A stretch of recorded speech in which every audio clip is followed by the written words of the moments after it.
Une recette 100% savoir et saveur par Sylvia, experte de la cuisine italienne sur 750 grammes. On va faire les gnudi. Gnudi, ça veut dire des raviolis tout nus.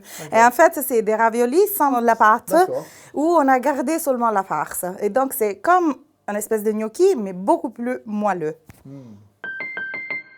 Mi piace la cucina italiana. Nous allons ébouillanter nos pousses d'épinards. Une eau bouillante salée. Oui. Donc, voilà, on va les mettre. Et là, ça dure 1 minute. Hein. Oui, c'est très rapide. C'est vraiment les blanchir, pour les ramollir. 30 secondes. 30 secondes, c'est prêt. Maintenant, de l'eau froide pour les refroidir et aussi pour garder la couleur. Maintenant, on va presser les épinards pour enlever complètement toute l'eau. Vraiment, il n'y a plus d'eau. Oui, il faut. Allez, us. Et maintenant, nous allons les hacher très fins. Je ne les mixe pas parce que j'aime bien avoir un peu de texture. Ah oui, quand même. Donc, d'accord. D'accord, c'est pas une purée. On va ajouter la ricotta. C'est du fromage frais de vache. On ajoute le sel. Ouais.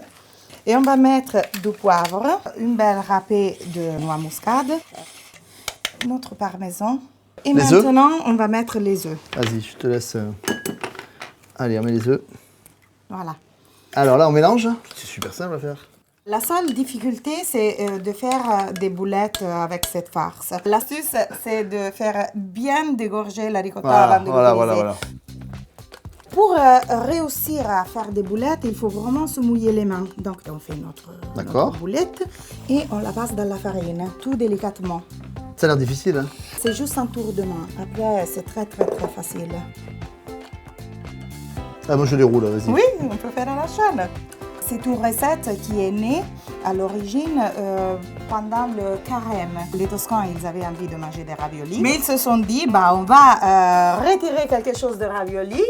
Mais vu qu'ils sont gourmands, ils ont retiré la pasta, donc la pâte, et ils ont gardé la farce. Et voilà l'origine de cette recette.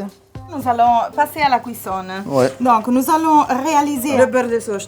Le beurre doit juste fondre avec la sauge, mais il ne doit pas devenir... Pas cuire. Non, il ne doit pas devenir... Voilà, le secret c'est ça. Hein. Faut aller doucement. Tout doucement, dolcemente. Dolcemente. Le tranquille, beurre, va infuser. Oui, tranquille, il va infuser, il va s'imbiber du parfum de la sauge. On sale un tout petit peu. Oui. Et on va mettre... Dès que les gnocchis remontent à la surface, ça veut dire qu'ils sont cuits, comme des gnocchis en fait. Et on va le passer dans le beurre de sauge. Voilà. C'est joli, hein? Oui. Rouler dans le beurre, on le termine avec un petit peu de poivre. Et aussi, un petit peu de sel léger. Un petit peu de sel tout léger, c'est parfait comme ça. Magnifique. Et après on saupoudre. Et là on déguste aussitôt. Hein. Assaggia. À table. Hein. Ah, c'est encore crémeux. Oui, c'est ça le secret des gnocchis. C'est vraiment très bon. On est entre le ravioli et le gnocchi. Exactement. Est-ce que ça te rappelle vraiment la farce des raviolis?